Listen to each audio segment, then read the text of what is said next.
ചിക്കനും ബീഫും തന്നെ അല്ലേ. കഴിഞ്ഞ കുറച്ച് ദിവസമായിട്ട് ഇതന്നെയാണ്, കണ്ടും മടുത്തു തിന്നും മടുത്തു ഉണ്ടാക്കി മടുത്തു എന്നുള്ള അവസ്ഥ ആയതുകൊണ്ട് തന്നെ ഇന്ന് നമ്മൾ വെറൈറ്റി ആയിട്ട് എഗ്ഗ് കറി ഉണ്ടാക്കാമെന്ന് കരുതി. പിന്നെ മീൻ കറിയൊന്നും മക്കൾക്ക് ഇഷ്ടമില്ലാത്തതുകൊണ്ടാണ് കേട്ടോ. അപ്പോൾ അങ്ങനെ എഗ്ഗ് കറി ഉണ്ടാക്കാനുള്ള എഗ്ഗ് പുഴുങ്ങാൻ വെച്ചിട്ടുണ്ട്. പിന്നെ അതിലേക്കുള്ള കോംബോ എന്ന് പറയുന്നത് നമ്മുടെ നൈസ്പത്രി ആണല്ലോ. അപ്പോൾ നൈസ്പത്രിക്കുള്ള പൊടിയൊക്കെ വാട്ടി കുഴച്ചതാ. അപ്പോൾ നന്നായിട്ട് കുഴച്ചെടുത്തിട്ടുണ്ട് കേട്ടോ. ചെറിയ ചെറിയ ഉരുളകളാക്കിയിട്ടുണ്ട്. സാധാരണ നമ്മളിവിടെ നൈസ്പത്രിക്ക് പൊടി വാട്ടുമ്പോഴേക്കും ഇതും കൈ കഴുകി ഇവിടെ വെയിറ്റ് ചെയ്യാറുണ്ട് കേട്ടോ, പ്രസ്സിൽ അമർത്താനായിട്ട്.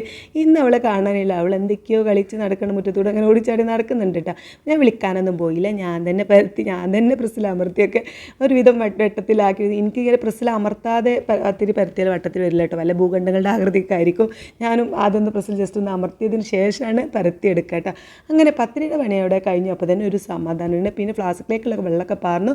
പിന്നെ നമ്മുടെ എഗ്ഗ് കറിയിലേക്കുള്ള തേങ്ങാപ്പാൽ ആദ്യം തന്നെ ഒന്ന് തേങ്ങയൊക്കെ ചിരണ്ടി നന്നായിട്ട് കട്ടിയാക്കി തേങ്ങാപ്പാലൊക്കെ എടുത്ത് ഫ്രിഡ്ജിലേക്ക് അങ്ങനെ മാറ്റി വെച്ചിട്ടുണ്ട് കേട്ടോ. അതിനുശേഷം നമ്മൾ അതിലേക്കുള്ള ഉള്ളിയും തക്കാളിയൊക്കെ അരിഞ്ഞ് വെച്ചത്. പിന്നെ ഇന്നത്തെ സ്പെഷ്യൽ റെസിപ്പി, അതായത് എഗ്ഗ് കറിയുടെ റെസിപ്പി ആരുടെ ഇതാണെന്ന് അറിയാമോ? നമ്മുടെ ഷാൻജിയുടെ ഇതാണ് കേട്ടോ. ഞാൻ ഇന്ന് എൻ്റെ ഹസ്ബൻഡിന് നല്ല ടെൻഷനുണ്ട്.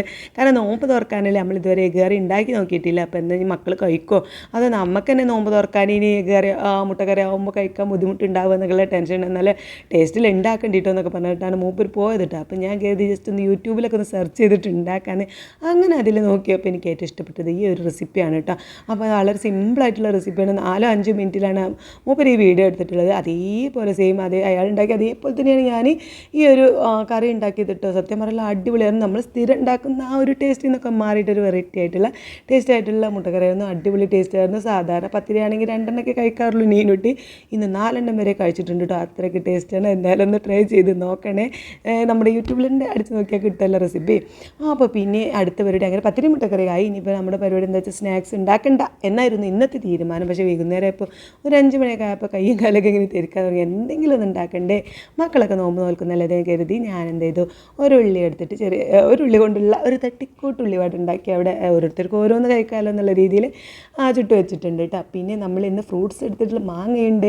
എനിക്ക് കുറേ ദിവസമായി മാങ്ങ കഴിക്കണം ഒരു ആഗ്രഹം ഉണ്ടായിരുന്നു. അപ്പോൾ അങ്ങനെ മാങ്ങ ഇട്ട് അത് കട്ട് ചെയ്ത് വെച്ചു. പിന്നെ നമ്മുടെ വത്തക്ക ഉണ്ട് കേട്ടോ, അത് പിന്നെ സ്ഥിരം ആളാണല്ലോ.